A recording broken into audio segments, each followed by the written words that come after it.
Okay. Hi, everyone. I'm Amit Kumar Bose. I'm the faculty of Sociology with Analog IAS Academy. Okay. Today in this session, what we are going to do, let me make a few caveats in the very beginning.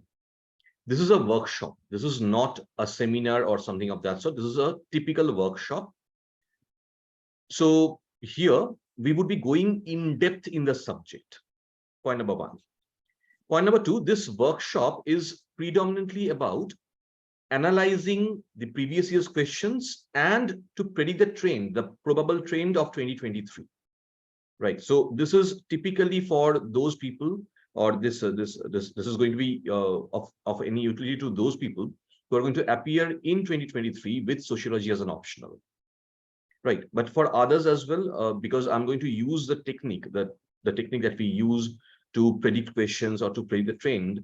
So if you can understand the technique or the method, how we predict the trend, it will become helpful for you as well. Okay, so that's why I need all of you to be very attentive in this session. So that's the second thing. The third thing is, when we are going for this session, if anyone joins here who's a first timer, I mean by first time I mean who's just about to begin with sociology as an optional, you may find the discussion today to be a bit technical. Okay, don't be scared with this, because sociology as a subject is very easy and simple. But because the level of discussion that we are doing is an advanced level of discussion, we are trying to predict the trend of UPSC, the trend of questions which may be asked by UPSC in 2023. So yes, we will be a bit technical in this particular discussion. But again, I'm saying, don't be scared by this discussion, because if anyone who's listening to this discussion, if you're a beginner under any faculty who knows the syllabus properly, the subject becomes really simple. So don't be scared if anyone here who's listening to us is a first timer. Okay, so these are the caveats. Fine, let's go forward from here. Now, as I told you, that this discussion is about understanding the trend, the probable questions which may be asked this year by UPSC.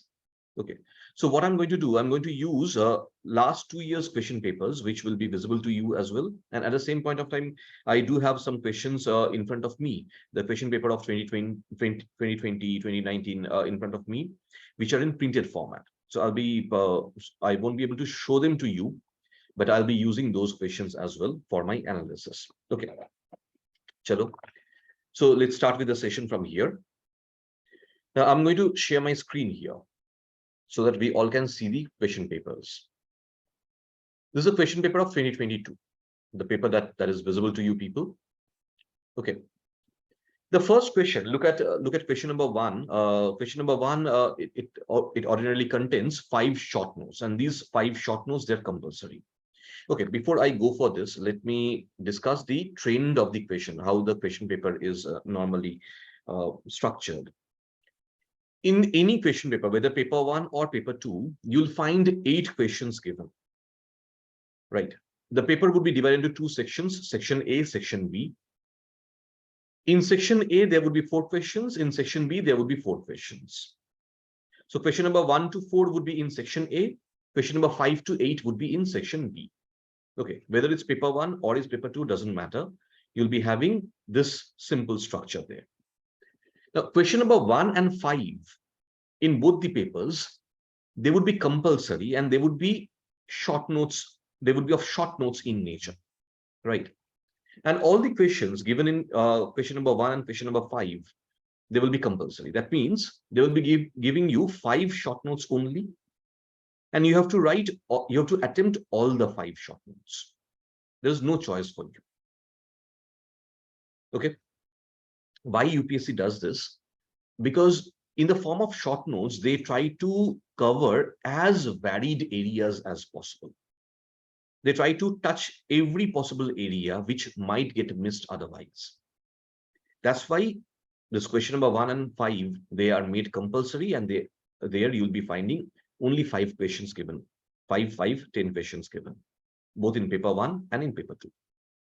And these 10 short notes in paper 1 or 10 short notes in paper 2, they would be from as varied areas as possible. Okay.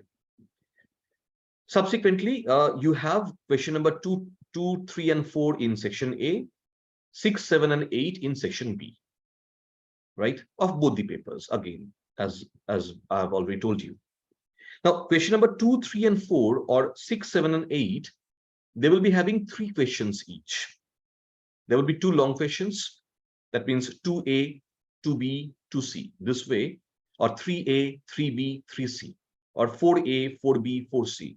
This way, every question they would be divided into 3 sections. Okay. Similarly, 6A, 6B, 6C, or 7A, 7B, 7C, or 8A, 8B, 8C. This way. Now, question number A and B, they would be long questions. Okay, there would be 20 markers. And question number C would be again a short note.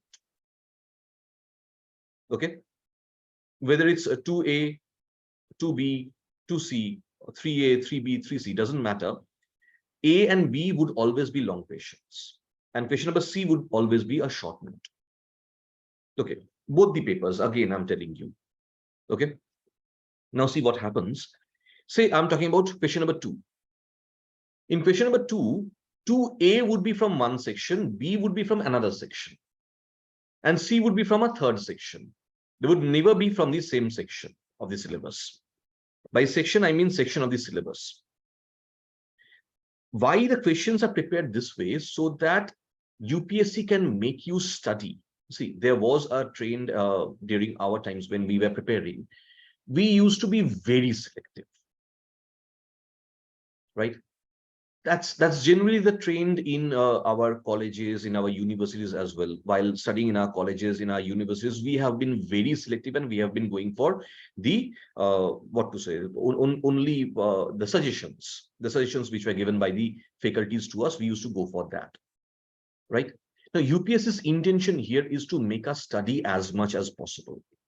That's why UPSC has devised this particular strategy. That even in case of every individual question, they take up 3 questions from 3 different areas of the syllabus, so that they can make us study as much as possible. This is what UPSC is trying to do. So does this mean that UPSC can't be predicted? No, even today UPSC can be predicted, or even today we can understand the trend of the questions. That's possible. If you ask me, I'll always say that now I right now when I'm suggesting this, I'm suggesting this to the to those people who have already prepared with sociology as an optional for once or twice, right? Most of the names that I'm looking at right now on the screen, they are my own students, my previous students. So we have already studied the syllabus for once. So you know what the syllabus is and how the syllabus is. So my suggestion is, at least for once or twice, study the whole syllabus properly, right? At the final leg, then only we can try to understand the trend, and we should go for preparing according to the trend. Okay, and that's what we are going to understand today. Clear? So right now what I did, I tried to elaborate the question paper, the nature of the questions in the question paper, how the question paper is structured. Whether paper 1 or paper 2, they both have the same structure. I told you previously as well. So let's go forward from here. Now I'm taking up the question papers, right? What you have in front of you is paper 1 of 2022, right? This is paper 1 of 2022. That's in front of you. Okay. I'm looking at question number 1 of 2022. That is the 5 short notes. Number 1, delimit the scope of sociology in relation to other social sciences. Okay. Now, from which area of the syllabus is this question being asked? This is typically being asked from scope of the subject and comparison with other social sciences. This is the first topic of the syllabus, sociology, the discipline, right? In that section, that first topic of the syllabus, sociology, the discipline, we have 3 sections, actually, 3 subsections. Subsection number 1 is modernity and social change in Europe and emergence of sociology, how sociology emerged as a distinct discipline. This area this modernity and social change in Europe and emergence of sociology. This is one of the most favorite area of UPSC. So UPSC every year practically they ask one question from this area positively. Even this year, see, question number 2A, which is a long question, is actually from that area. What aspects of enlightenment do you think paved way for the emergence of sociology? So this is from the first subsection of the first section of paper 1, or first topic of paper 1, sociology, the discipline. Now, since this long question has been asked in 2022, if you ask me, I'll say that from this particular subsection, that is emergence of sociology, I don't expect any long question this year in 2023. And here in question number 1, whether 1A, 1B, 1C, 1D, or 1E, I'm not seeing any short note from emergence of sociology being asked in 2022. So if you ask me, I'll say prepare this particular area, emergence of sociology, for short notes. Not for a long question anymore, not this year. Say, for example, if I look at the paper of 2021, what do I see? I'm looking at a short note. Europe was the first and the only place where modernity emerged. Comment. There's a typical short note from the area emergence of sociology, right? So in 2021, I have a short note from here. In 2022, I have a long question from here. In 2023, if you ask me, I'll say question from this area, yes, you should expect. Why? Because this is one of the most favorite areas of UPSC. But this year, expect a short notes from here, not a long question. In fact, if I look at the paper of 2020, that is 3 years back, right? Even there, I do find a question in the short notes only. Question from this area in the short notes only. What was it? Question number 1A of 2020, which says, how did the intellectual forces lead to the emergence of sociology? Right? When we talk about emergence of sociology, there are two trends. In the class, I have talked about this. Two particular streams which led to the emergence of sociology. The intellectual antecedents and the historical antecedents. In 2020, they have asked about the intellectual antecedents. In 2019, they asked about the historical antecedents. And here, in the year 2021, they have asked about modernity. So this year, if you ask me, I'll say, let's focus more on the historical antecedents which led to rise of sociology. Right? Social change in Europe and the historical antecedents. This is the area possible from where I may expect a short notes. So there's a typical trend or mechanism that we use to understand or try to predict UPSC. That's possible. Right? So this is an area which I would say you should focus more while preparing. That does not mean that you should be ignoring other areas. You should be ignoring the intellectual antecedents. No, go for the intellectual antecedents. Right? The various books which were written, say Thomas Hobbes' Leviathan, or those kind of books which were written during that time. Right? So do focus on those books as well. The historical tradition which was rising, the rise of rationality. Right? So talk about those things. Do study those areas, but put focus more on the historical antecedents, say the US War of Independence, which led to the French Revolution. Then subsequently after French Revolution, we are looking at the rampant rise of enlightenment or Renaissance in Europe. And subsequently with Renaissance, the rise of scientific thinking, the Industrial Revolution in England, and then the social change that started coming in because of these rapid changes that happened. So go for the historical antecedents. Or rather, not just go for the historical antecedents while studying, put more focus on the historical antecedents this year. That's what I would suggest. Okay. I wish my voice is properly audible to everyone. Okay, let's continue from here. Now, next area that I'm looking at, that is delimit the scope of sociology in relation to other social sciences. So this is practically the question. This is not about the comparison with other social sciences. This is more about understanding the scope and a limit of sociology. Right. This question is more about understanding the definition, nature, and scope of sociology than comparing it with other social sciences. Okay. So what one should do now, naturally, I would say for this year, do focus on comparison of sociology with other social sciences. Say sociology with history, sociology with philosophy, sociology with political science, sociology with psychology, sociology with anthropology, sociology with economics, right? Those kind of social sciences and comparison of sociology with them. Do go for that.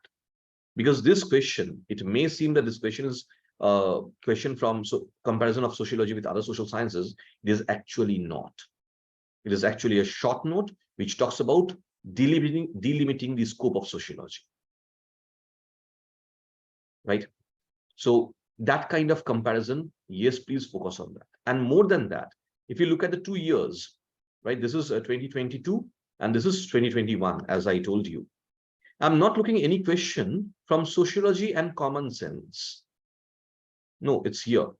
In 2021, I have a short note which talks about how sociology is related to common sense. But in 2022, I'm not looking at any such question. Right? So, yes, I may expect a short note from sociology and common sense, but more than that, I'm expecting question from sociology and its comparison with other social sciences, typically and specifically the subjects I mentioned: sociology and social anthropology, or sociology and anthropology, sociology and history, right? So that's how we need to find out the areas which are missing, the areas from where in the recent past questions have not been asked. High chances those areas would be targeted this year. At least 60% of those areas, they may find themselves in questions, believe me. So if you ask me, the best way to do the trend analysis is take last 2 or last 3 years question papers, find out the areas from where in the last 2 or last 3 years questions have not been asked. Do focus more on them, right? Because these are the areas, as I told you, that at least 60% of those areas may find themselves in the question paper, right? Let's carry on. Now, I'm looking at question number C. The difference between information and data in social science is subtle. This is typically from research methodology, right? Next. Durkheim argued that society is more than the sum of individuals' acts or individual acts. Discuss. We have talked about this while discussing Durkheim's positivism in the class.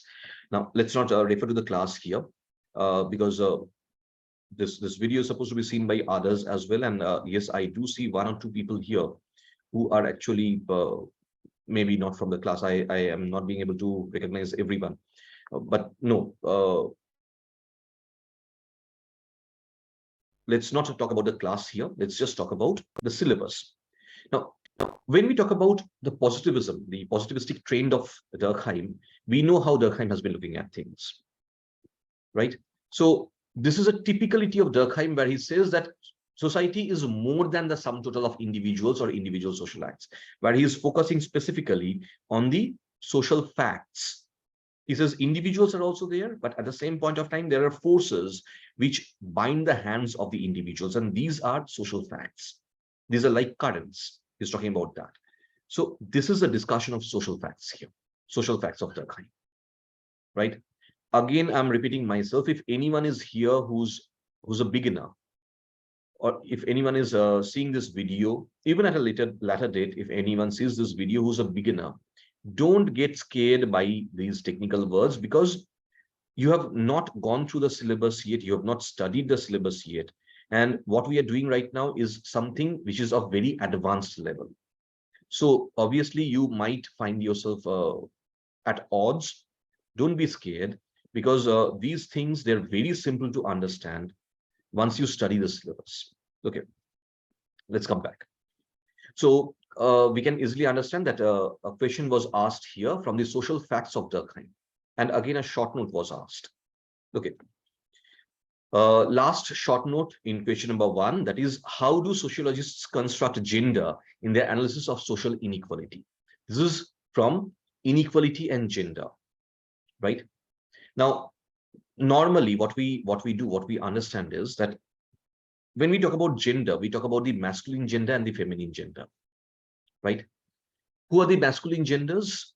Those who claim superiority, those who have maybe numerical superiority or otherwise cultural superiority or superiority in any sense,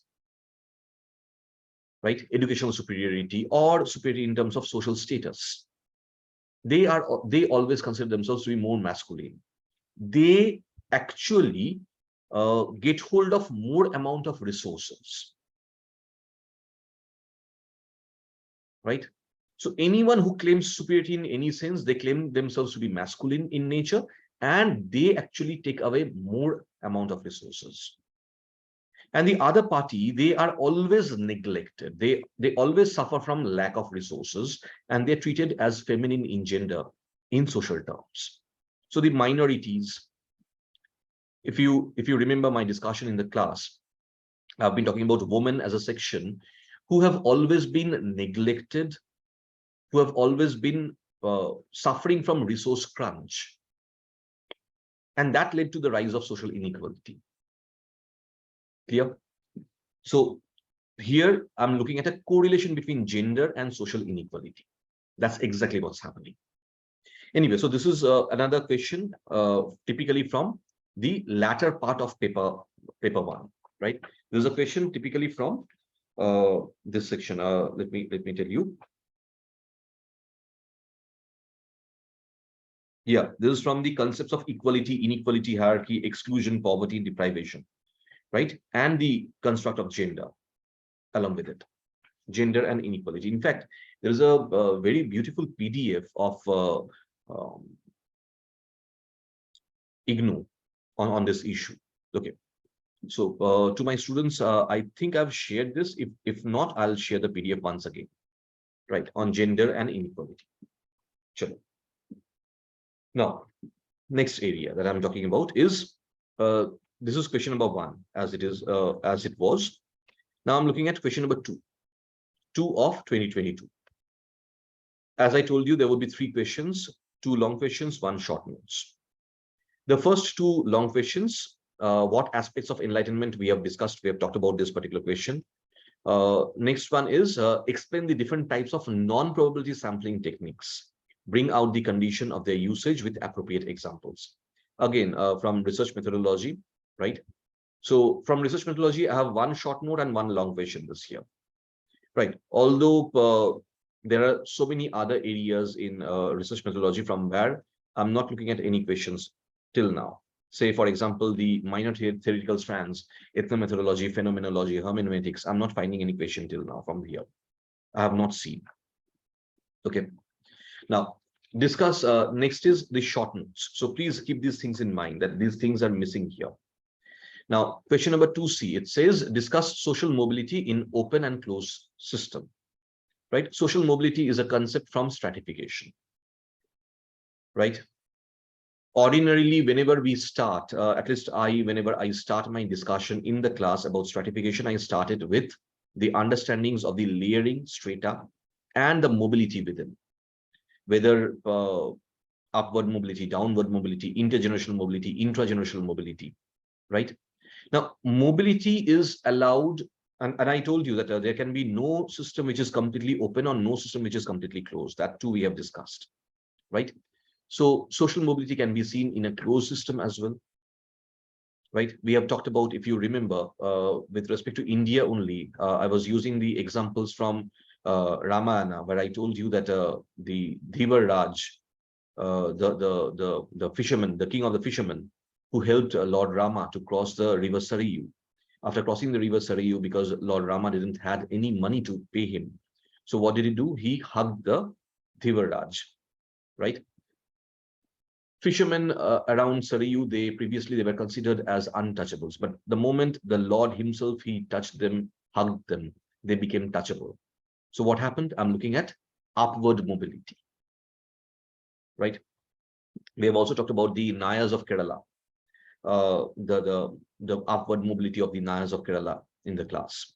So this way, in India as well. See, ordinarily India is a society which is considered to be closed, and this is an example I'm taking from paper 2. Doesn't matter whether the question is from paper 1 or paper 2. I can use examples of paper 2 here in paper 1 as well. Yes, I can do that because that helps me to substantiate my answer.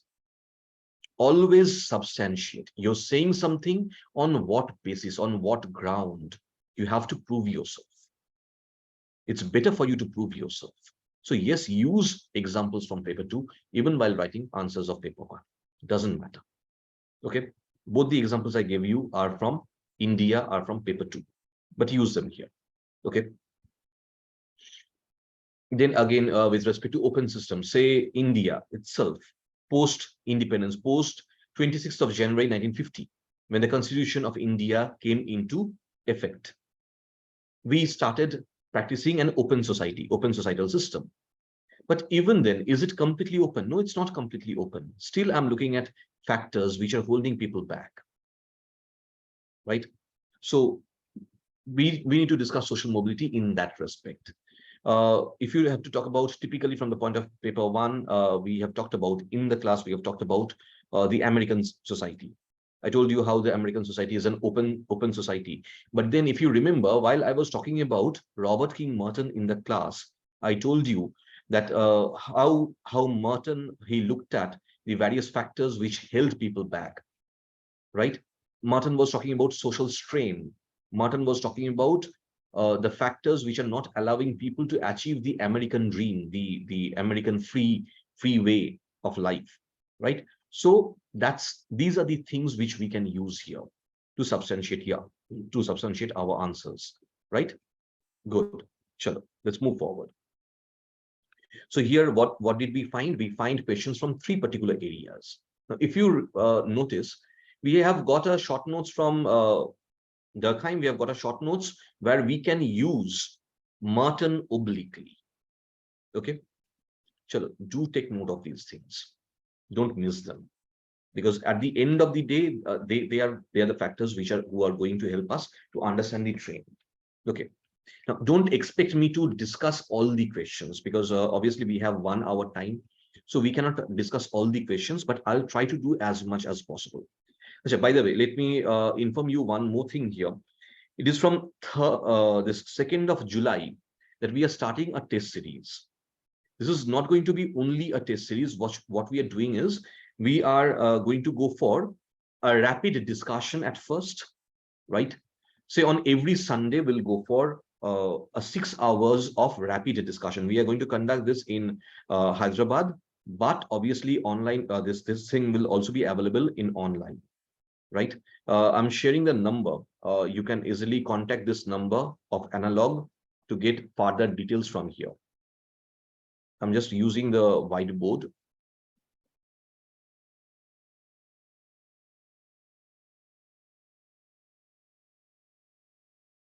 Okay, you can use this number, and using this number, you can try to contact Analog people, and from there you can get all the details, all the necessary details. Okay, so what we are doing is we are going to conduct this particular session. This is for number 1, for my old students, obviously for you people, and at the same point of time for others as well. This is for everyone. I don't know about the fees right now. The fees and everything, those details will be shared by the Analog people only. I think for my own students there would be quite considerable discount, or it may also be free. I'm not sure about that. Okay, please do inquire with the Analog people. They'll help you understand those things. For others as well, this is open. This open means obviously in lieu of fees. What we'll do on every Sunday, we'll be taking up one section of the syllabus. We'll be thoroughly discussing it, and after that, I'll give you 5 days time to prepare that particular topic. On the next Saturday, we'll be having a test on that particular topic. Again, the Sunday we'll be taking up another area. We'll be discussing that area thoroughly, right? I can see Nandishwar and other people who are from Bangalore, right? Don't be scared, because obviously this thing will also be in online mode. Things will be properly provided to you people. So just contact with Siddharth sir, or contact on this number. Do give your details. So obviously we'll try to accommodate you people. Okay. So that way, on every Sunday, we'll be having a thorough, detailed discussion on the respective topic. And on the next Saturday, we'll be having taste on that topic. Okay. And copies will be corrected by me only. So that's one thing. And at the same point of time, I'm also making another announcement here.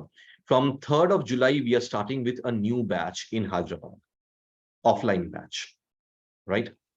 Sure. For that as well, you can use the number that I have shared on the whiteboard. This is the number. You can easily use this number, right? Those people who are seeing this particular session right now, or those who may see this session later on, you can use this number and contact with analog people to join for the offline course. Chalo, let's carry on with what we were doing. Now, question number 3. Let me come to that particular point. Again, exactly the pattern that I told you. A, B, and C. A and B, long questions. C, short notes. What's there? A talks about what are the shortfalls of positivist philosophy that gave rise to non-positivist methods of studying social reality. If you can understand, this is actually from the second topic of this syllabus, that is sociology as science. Right there, we have a topic called positivism and its critic. These are from that part, the criticism part of positivism. Right. So I'm getting a long question actually from positivism and its critic. Clear? But don't confuse this with the major theoretical strands. This is not a question from the major theoretical strands. No. So discussion from functionalism, from conflict methodology, from interpretive school, from symbolic interactionism, those discussions are not here. This is just about positivism and its critic. Okay. Question number B, 3B. It reads, critically examine how Durkheim and Merton explicate anomy. I have discussed this in details in the class for my old students. This is typically a question of comparative analysis where the anomy of Durkheim and the anomy of Merton is being compared. I hope you have the notes with you. See how questions are being asked, right? With the Bangalore batch, we studied this in 2021, and see, this question was asked in 2022. Clear?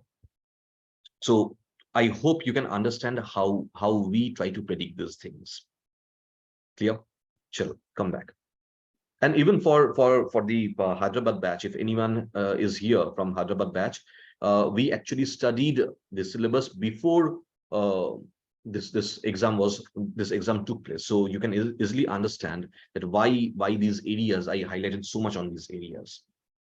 Right, some 13-14 topics we sorted out, and then we discussed them thoroughly. See why and how.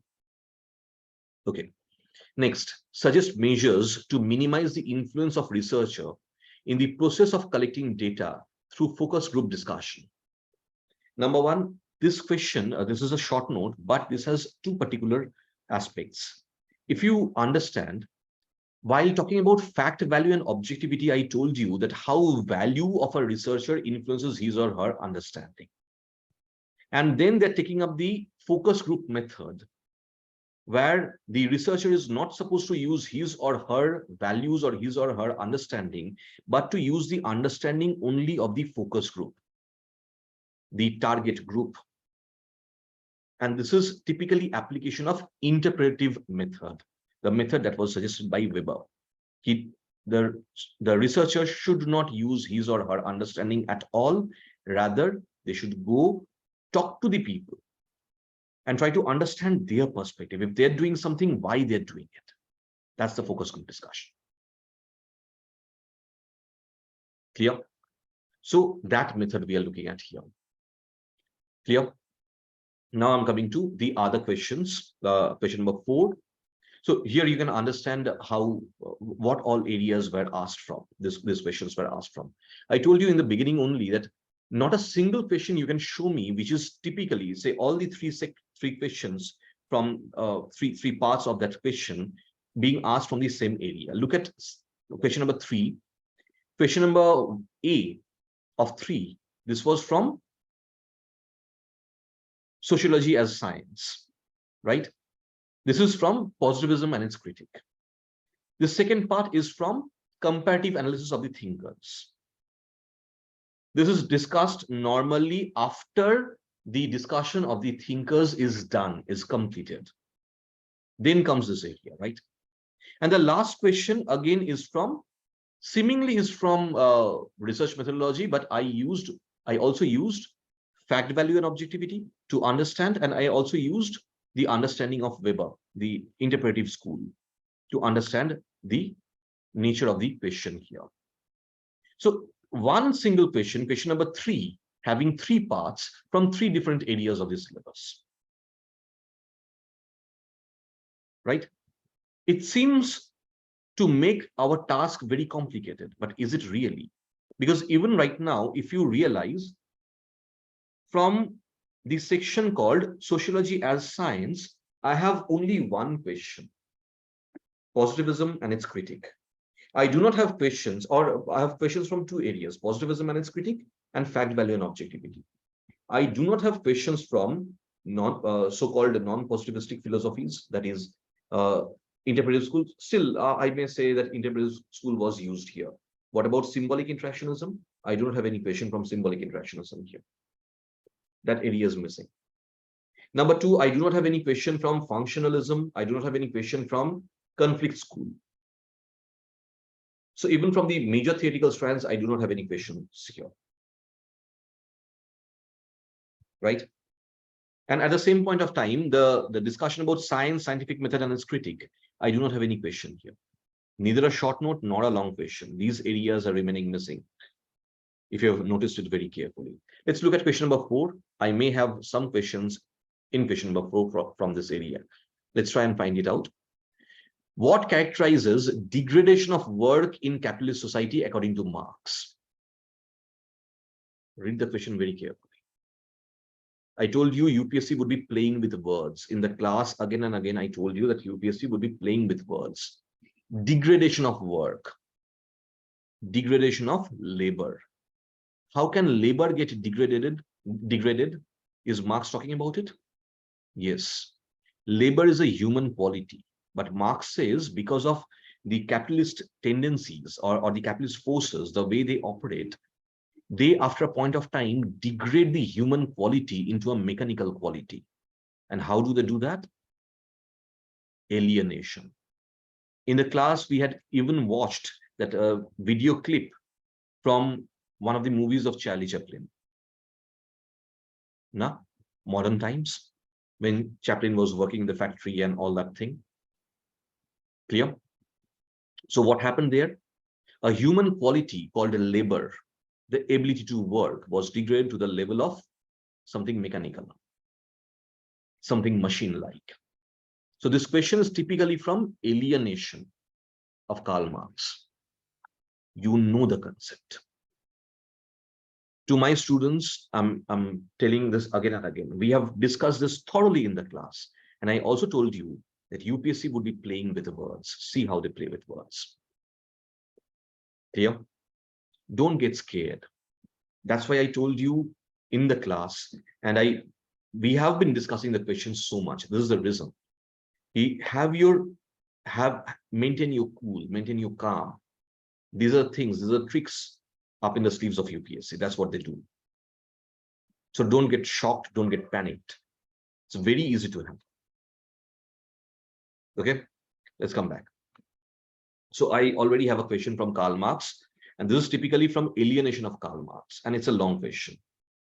So this year, if you ask me, I would say that I may expect questions from other areas of Karl Marx. I may expect from commodity fetishism. I may expect from, say, the forces of production, right? I may expect questions from class struggle, class formation, but from alienation, not a long question. I may expect a short notes from alienation, but not a long question, not this year. There are so many areas of Karl Marx, and already from one of the areas, they have asked a long question. So if this year they ask anything, it can be either from comparative analysis. You know that Marx can be compared properly with so many areas of Marx. They can be compared properly with Max Weber, with Durkheim, religion, right? Nature of capitalism. So on these issues, Marx can be compared with so many scholars. Okay, let's come back. Question number 4b. Social stratification is claimed to contribute to the maintenance of social order and stability in society. Okay, so what's happening?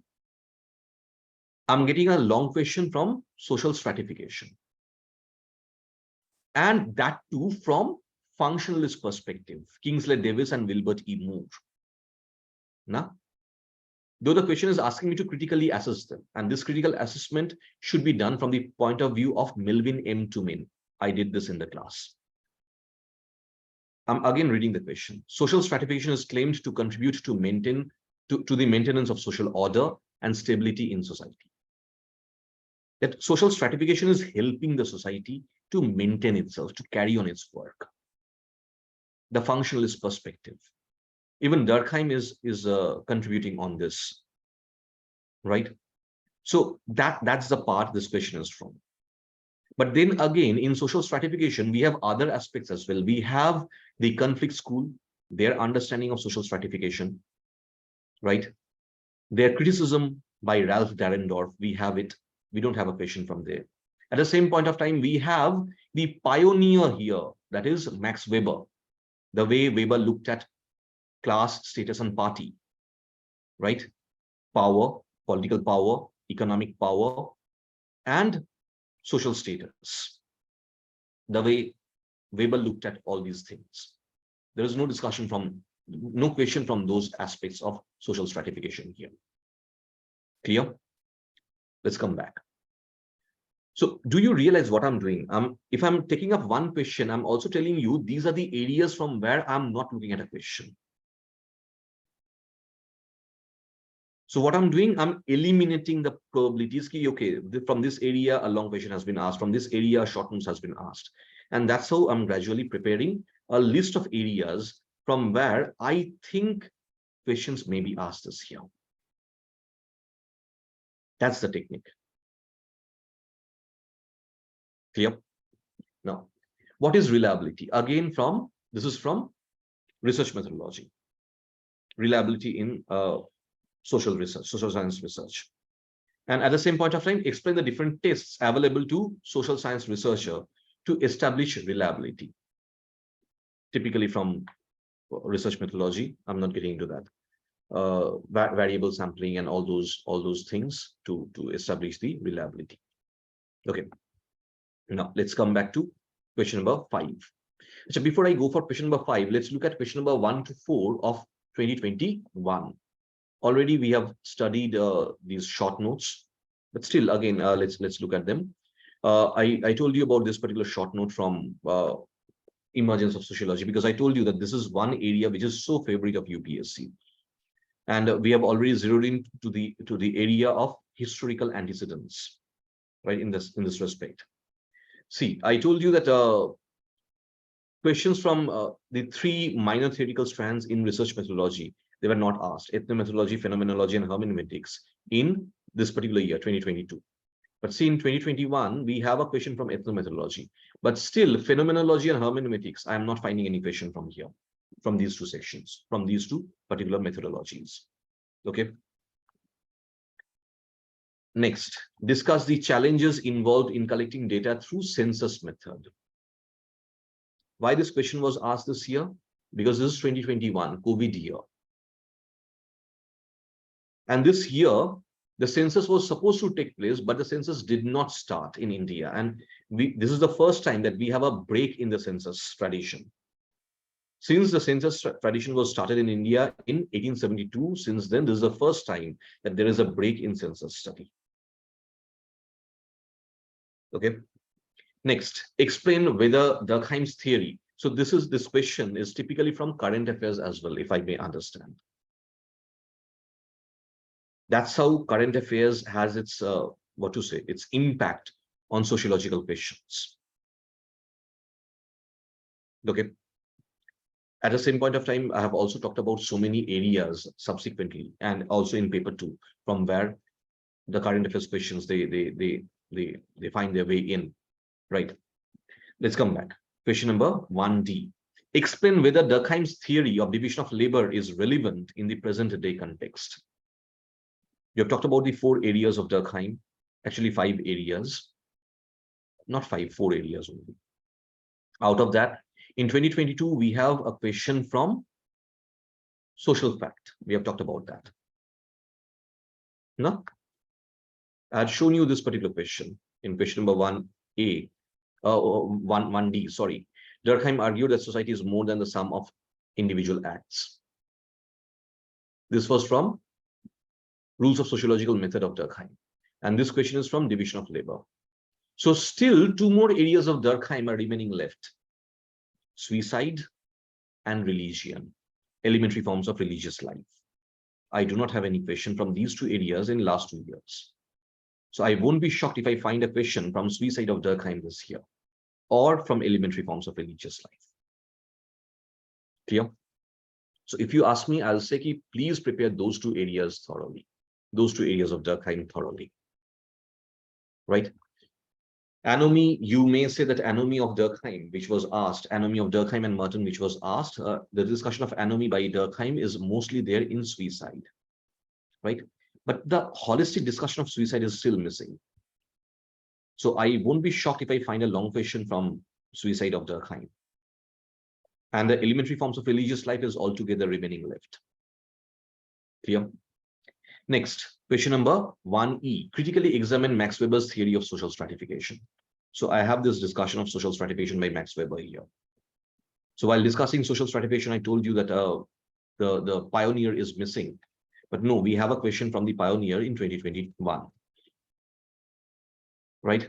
But still, direct question from Melvin M. Tumen, right? Or rather Ralph Dahrendorf or the conflict school missing from stratification paper 1. Okay, let's come. Let's carry forward. From the viewpoint of growing importance of multidisciplinarity, how do you relate sociology to other social sciences? That broad view of sociology that I talked about. This is again a question which talks about the nature and the scope of sociology. Right? In 2021, we have a long question from here, nature and scope of sociology. In 2022, we have again a short note from here, delimit the scope of sociology in relation to other social sciences. But what about direct comparison of sociology with the other social sciences, say sociology and history, sociology and political science, sociology and philosophy, sociology and economics, sociology and anthropology? That's missing. That's still missing. Now do you realize how we try to predict to everyone here? Okay. As for question number 2B, sorry. How far are sociologists justified in using positivist approach to understand social reality? So in 2021, they asked from positivism. In 2022, they asked from criticism of positivism and its critique. But what about the major theoretical strands? Functionalism, conflict school, interpretive sociology, still they asked from symbolic interactionism, at least 3 areas: functionalism, conflict school, symbolic interactionism. I don't find any question till now. They're still missing. Clear? How is sociology related to common sense? We have got a question from here. I told you, in fact, we were doing that, and at that point of time only, I told you we have a question from here, right? Question number 3A, how do qualitative and quantitative methods supplement each other in sociological inquiries? We told you that qualitative methods, they miss the quantitative aspect, the quantitative aspects, they miss the qualitative areas. Say, when we talk about happiness, happiness can't be quantified. It is a qualitative aspect. But then without the quantitative aspect, so many areas, or say content in the society, people being contented. There's no quantitative approach for that, right? Or the swing of the mood of the people. Yeah, these are qualitative aspects. But then again, if we only go for the quantitative aspects, the qualitative aspects remain missing. So how they supplement each other? I think I've shared one PDF with you people on in this regard, right? Next, critically examine the dialectics involved in each mode of production as propounded by Karl Marx. So this is again a question from, I was talking about the mode of productions while talking about this 2022 years of questions. See, already a question is here from mode of production, but from class struggle, I don't find any question here. Class formation, class struggle, no question till now. So yes, I would be expecting a question from class struggle. Not only class struggle, I would also be expecting question from commodity fetishism, right? I would also be expecting questions from the aspects of how infrastructure, the economy controls the superstructures, that area, right? So these are the areas of Karl Marx from where I may expect questions this year. Do you agree with Max Weber's idea that bureaucracy has the potential to become an iron cage, rational iron cage of Max Weber? So now I don't expect any direct question from rational iron cage, but I can expect question from rational iron cage of comparative analysis of rational iron cage of Max Weber and alienation of Karl Marx possible. Both of these areas, they have been asked individually, but comparative analysis of these two areas have not been asked. Clear? This may be the builder. In 2021, they asked from rational iron cage. In 2022, they asked from alienation. In 2023, they may ask from comparative analysis of these two areas possible. Clear? Explain the concept of social mobility. Describe with suitable illustrations how education and social mobility are related to each other. As we say in Hindi, it's a ghisa-pita question, age-old question. We have been facing this question for so many years, but as the things are, yes, this is one area from where we should expect questions, education and social change, right? Social mobility rather. So it's there. Yes, it's also a question from education and social change, if you realize that. Okay. Next, how has idea of work from home forced us to redefine the formal and informal organization of work? Right? Because when we talk about, we have defined formal and informal organization of work in the class. Now, when we talk about informal organization of work, what is it? It's something which is unregulated, right? There's no fixed working hour, nothing of that sort. And that's exactly what has been happening during the COVID years. You look at the IT, the people working in the IT sector, they were all asked to work from home. And practically they were the ideas of restriction of working hour it just vanished in thin air. The companies expected that since you're working from home, so you can work the whole day, right? So all the liberties, everything was taken away. So that's how things happened here. And that fine tuning has to be done here. Next, question number 4C. With suitable examples, explain how conformity and deviance coexist in a society as propounded by R.K. Martin, strength theory. Right? The 4 conditions and the 5th condition, which was added later on. Right? So, strength theory of Robert King Martin. Question from there. So, I hope now you can understand how do we predict questions, how we look at the previous year's questions, how we find out what all areas are missing, and from there we try to find out, okay, these are the areas from where questions have not been asked. So yes, let's focus more on these areas in this particular year. Clear? Yeah, I got a very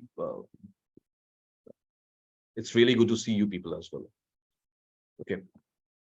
Now, I'm opening up this particular discussion to all of you. If you have any question, do ask me. My actual intention, let me tell you what my intention was. My intention was to share the mechanism, that how do we predict, so that from now onwards, even you can go for your own analysis. To my students, to all of you, this is the reason why I shared on the very first day, why I shared the previous year's questions with you people. That thick booklet which came, the syllabus and the previous year's question papers. This is the reason. Learn these tricks and now do them on your own. Clear? Now, if you have any question, do ask me. I know I have not been able to look into all the questions, all the probable questions, given the paucity of time. See, this is an online session. If I keep on extending an online session more than 1 hour, it becomes boring, right? For me as well, you can understand. I'm just looking at this this laptop and this camera, and I'm talking to you, right? So it becomes boring for me as well, and for you people as well. You're continuously looking at my face on the screen. There's the real scope of one-to-one interaction in the online mode is so limited. That's the reason why I prefer not to extend the online discussions beyond 1 hour. So it's practically near about 1 hour right now. So let's hold it here, right? But if you have any question, please feel free to ask me. You know me, I would love the questions, please. Anyone? Nandishwar, Pranavi, Swaroop, Sai Krishna, Supriya. Someone has joined from iPhone. I don't know who the person is. Suri. Guys, any question?